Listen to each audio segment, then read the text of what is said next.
Le collègue Renaud Lavoie qui est du côté de Utah. Salut Renaud. Salut Elisabeth. On va commencer par parler de Toronto. On sait qu'il y a des retours au jeu importants, Matthews, Oui. Nyes et Roy. Et c'est Samuel Blais qui est placé au ballottage. La question, c'est est-ce que le Canadien serait tenté d'aller le rechercher?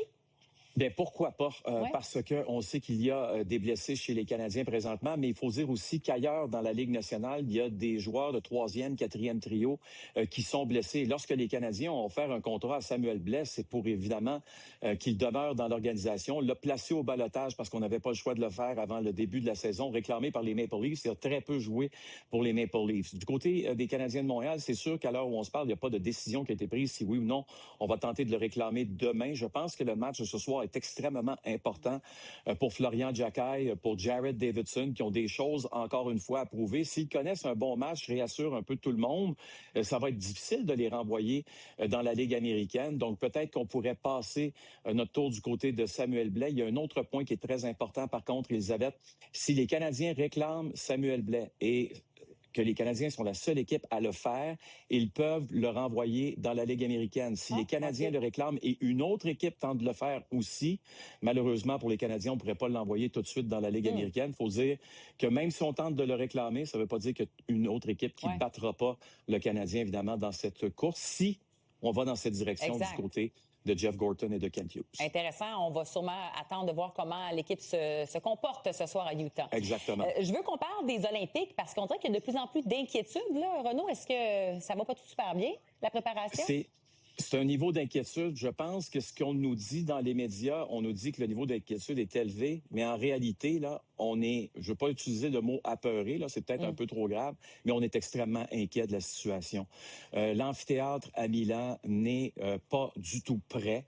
On pense qu'il pourrait être prêt, on pense qu'il pourrait être prêt au mois de janvier. C'est ce que le CIO dit à la Ligue nationale et l'Association des joueurs. Par contre, ce qui inquiète encore plus l'Association des joueurs et la Ligue nationale, c'est qu'il n'y a pas de plan B. C'est pas la Ligue et l'Association des joueurs qui ne veut pas de plan B. C'est le CIO qui refuse tout plan B. Et ça inquiète bien des gens. Je me rappelle, Gary Bettman, il y a un an, nous disait la chose suivante. L'amphithéâtre, c'est inquiétant. On n'est même pas proche d'en avoir un qui va être en construction finale pour le mois de février 2026. Puis finalement, le commissaire semble avoir raison. Il reste encore du temps.